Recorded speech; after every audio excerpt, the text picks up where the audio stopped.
அநேக பேர் கஷ்டத்தின் மத்தியில், பாடுகள் மத்தியில் தற்கொலை செய்து கொண்டுறாங்க. தங்களுடைய வாழ்க்கையை முடித்து கொள்கிறாங்க. நான் யாருக்கும் பிரயோஜனம் இல்லை, எந்த ஒரு சூழ்நிலைக்கு நான் யாருக்கும் ஒரு உதவாத ஒரு பாத்திரமாய் காணப்படுகிறேன் என்று தங்கள் உயிரையை எடுத்துக்கொள்கிறார்கள். உங்களையும் என்னையும் ஆண்டவர் தேவனுடைய சாயலின்படி உண்டாக்கியிருக்கிறார். பிரச்சனைகள் பாடு வரும்போது ஒருபோதும் மறந்துடாதீங்க. நம்மளுக்கு உள்ளாக இருக்கின்ற சுவாசம் எங்கேருந்து வந்ததுன்ற ஒரு யோசித்து பாருங்கள். ஆதாமை கர்த்தர் உண்டாக்கி தன்னுடைய அந்த நாசியிலே சுவாசத்தை ஆண்டவர் ஊதினார். அவரிடத்திலிருந்து ஜீவன் உண்டாயிருக்குது. அந்த ஜீவன் தான் இன்னும் வரைக்கும் நம்முடைய சரீரத்திலும் அந்த சுவாசம் இன்னும் ஓடிக்கொண்டிருக்குது. அந்த ஜீவன் இன்னும் ஓடிக்கொண்டிருக்கிறது. ஆண்டவர் ரட்சகராகிய இயேசு கிறிஸ்து நாமத்தினாலே உங்கள் யாவரையும் வாழ்த்துகிறேன். இந்த புதிய நாள் உங்களை பார்ப்பதில் மிகுந்த சந்தோஷம். அநேக நாட்கள் பின்பதாக மீண்டும் உங்களை பார்ப்பதில் மிகுந்த சந்தோஷம் அடைகிறேன். ஒரு வசனத்தை நாம் வாசிக்கலாம். கொலோசியர் 1 வசனம் 16 கடைசி பகுதியிலே பார்க்கும்போது, சகலமும் அவரை கொண்டு அவருக்கென்று சிருஷ்டிக்கப்பட்டது. இதில் வசனத்தில் பார்க்குறோம், இது மேலே படிக்கும்போது பார்க்குறோம், பரலோகத்திலும் பூலோகத்திலும் காணப்படுகிற எல்லாவற்றையுமே கர்த்தர் எதற்காக உண்டாக்கினார் என்றால் அவருக்காக, அவருடைய நோக்கத்திற்காக கர்த்தர் உண்டாக்கினார் என்று வசனம் தெளிவாய் சொல்கிறது. இதை பார்த்து கொண்டிருக்கிற நீங்களும் நாளும் நம்முடைய வாழ்க்கையில் அநேக பிரச்சனைகள், பாடுகள், கஷ்டங்கள் வரும்போதெல்லாம் நம்முடைய வாழ்க்கையில் என்னுடைய வாழ்க்கையில் மட்டும் இவ்வளோ கஷ்டங்கள், பாடுகள் என்று அநேக நேரத்தில் கேள்விகள் எழுப்பினது உண்டு. அது மாத்திரம் கிடையாது, அநேக நேரத்தில் நான் ஏன் வாழணும், நான் எதற்காக இந்த பூமியில் பிறந்தேன், ஏன் என்னுடைய அப்பா அம்மா என்னை பெற்றெடுத்தார் என்று அநேக கேள்விகள் நம்முடைய வாழ்க்கையில், கிறிஸ்தவர்கள் கூட இந்த கேள்விகள் காணப்படுகிறது.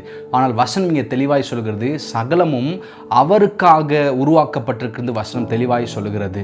ஸோ நாம் உண்டாக்கப்பட்டிருக்கிற நோக்கம், பிரதான நோக்கம் என்னவென்றால் அவருடைய நாமத்தை மகிமைப்படுத்த அவருக்காக நாம் உண்டாக்கப்பட்டிருக்கிறோம் என்பதை ஒருபோதும் மறந்து போகக்கூடாது. நம்மை உண்டாக்கின தேவன் அவருடைய நோக்கத்திற்காக, அவருக்காக நம்மை உண்டாக்கினார் என்பதை ஒருபோதும் மறந்து போகக்கூடாது.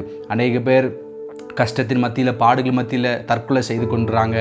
தங்களுடைய வாழ்க்கையை முடித்து கொள்கிறாங்க. நான் யாருக்கும் பிரயோஜனம் இல்லை, எந்த ஒரு சூழ்நிலைக்கு நான் யாருக்கும் ஒரு உதவாத ஒரு பாத்திரமாய் காணப்படுகிறேன் என்று தங்கள் உயிரையை எடுத்துக்கொள்கிறார்கள். ஆனால் வசனம் என்று தெளிவாய் சொல்கிறது, உண்டானவைகள் எல்லாம் அவருக்காக, அவர் மூலமாக உண்டாக்கப்பட்டிருக்கிறது என்பதை ஒருபோதும் மறந்து போகக்கூடாது. இதை பார்த்து கொண்டிருக்கிற அன்பான சகோதர சகோதரி, உங்களுடைய வாழ்க்கையில் அநேக பிரச்சனைகள், பாடுகள், கஷ்டங்கள் ஒருவேளை இருக்கலாம்.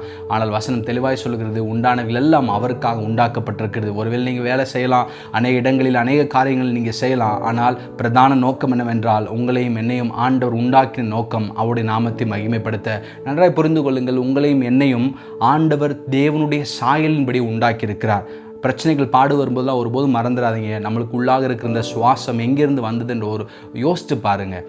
ஆதாமை கர்த்தர் உண்டாக்கி தன்னுடைய அந்த நாசியிலே சுவாசத்தை ஆண்டவர் ஊதினார். அவரிடத்திலிருந்து ஜீவன் உண்டாயிருக்கிறது. அந்த ஜீவன் தான் இன்னும் வரைக்கும் நம்முடைய சரீரத்திலும் அந்த சுவாசம் இன்னும் ஓடிக்கொண்டிருக்கிறது. அந்த ஜீவன் இன்னும் ஓடிக்கொண்டிருக்கிறது. ஸோ நான் உங்களை என்கரேஜ் பண்ணுறேன். உங்களை விசாரிக்கிற ஒரு தேவன் உண்டு. உங்களுடைய வாழ்க்கையின் மேல் அக்கறை உள்ள ஒரு தேவன் உண்டு.